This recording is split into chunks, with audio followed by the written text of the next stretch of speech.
भारत में शिक्षा को लेकर एक अलग ही किस्म की भूख पनप चुकी है।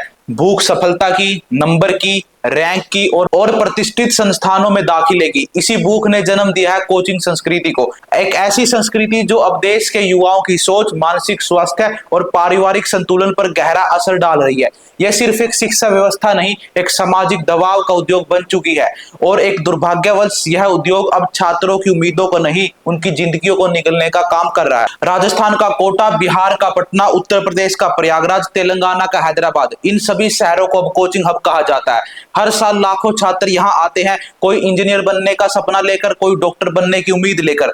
माता पिता अपने बच्चों को लाखों रुपए खर्च कर इन संस्थानों में भेजते हैं, यह सोचकर कि उनके बच्चे के सपने हकीकत बनेंगे, लेकिन आंकड़े कुछ और ही कहानी कहते हैं। 2023 में कोटा में 26 छात्रों ने आत्महत्या की, जो पिछले 10 वर्षों में किसी एक वर्ष में सबसे ज्यादा है। 2018 से 2023 तक यह संख्या 89 तक पहुंच चुकी। हर आत्महत्या सिर्फ एक आंकड़ा नहीं, एक उजड़ते हुए परिवार, एक टूटता हुआ सपना और एक अनुत्तरित पर्सन है। कोचिंग संस्थान बच्चों को air conditioner classroom, daily test, topper strategy, ranking guarantee जैसे वादों के साथ आकर्षित करते हैं, लेकिन इनके पीछे छिपा होता है एक भारी मानसिक दबाव। सुबह 6 बजे से रात 10 बजे तक की पढ़ाई, टेस्ट में कम नंबर आने पर शर्मिंदगी, दोस्तों से तुलना, घर से दूर अकेलापन और सबसे बड़ा डर असफलता का। छात्र अपनी पहचान भूलकर एक रैंक बन जाता है। वो रो नहीं सकता, थक नहीं सकता, वो बस आगे बढ़ते जाते हैं तब तक जब तक वो टूट ना जाए। भारतीय परिवारों में शिक्षा को लेकर सपना सिर्फ बच्चों का नहीं होता, पूरे परिवार का होता है। अक्सर माता पिता अपने अधूरे सपनों को बच्चों पर थोपते हैं।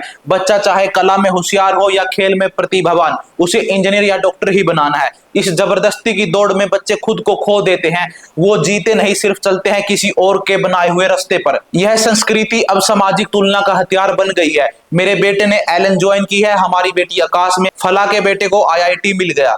ये बातें अब स्टेटस सिंबल बन चुकी है। पड़ोसी, रिश्तेदार और समाज की नजरों में सफल दिखना जरूरी हो गया, भले ही इसके लिए बच्चे की मानसिक शांति की बलि क्यों ना देनी पड़े।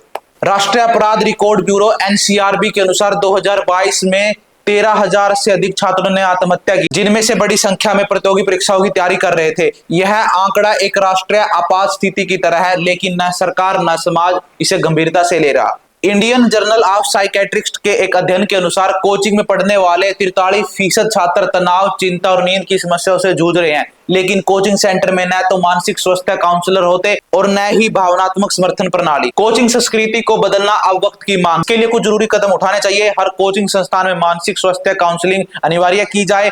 साप्ताहिक मनोवैज्ञानिक मूल्यांकन हो ताकि छात्र खुलकर अपनी बात कह सके। अभिभावकों को यह समझाया जाए कि हर बच्चा अलग होता है। सफलता की परिभाषा सिर्फ मेडिकल या इंजीनियरिंग नहीं हो सकती। कोचिंग सेंटरों पर नियम लागू होने चाहिए। उनकी फीस, क्लास टाइमिंग, छात्र संख्या और काउंसलिंग सुविधाओं पर भी नीति बननी चाहिए। आज भारत में शिक्षा एक साधन नहीं, प्रतिस्पर्धा का युद्ध बन चुकी है और कोचिंग सेंटर इस युद्ध के लिए प्रशिक्षण के शिविर बन चुके हैं। लेकिन यह युद्ध हर किसी के लिए नहीं होता। कुछ जीतते हैं, कुछ हारते हैं और कुछ थक कर खुद को खत्म कर लेते हैं।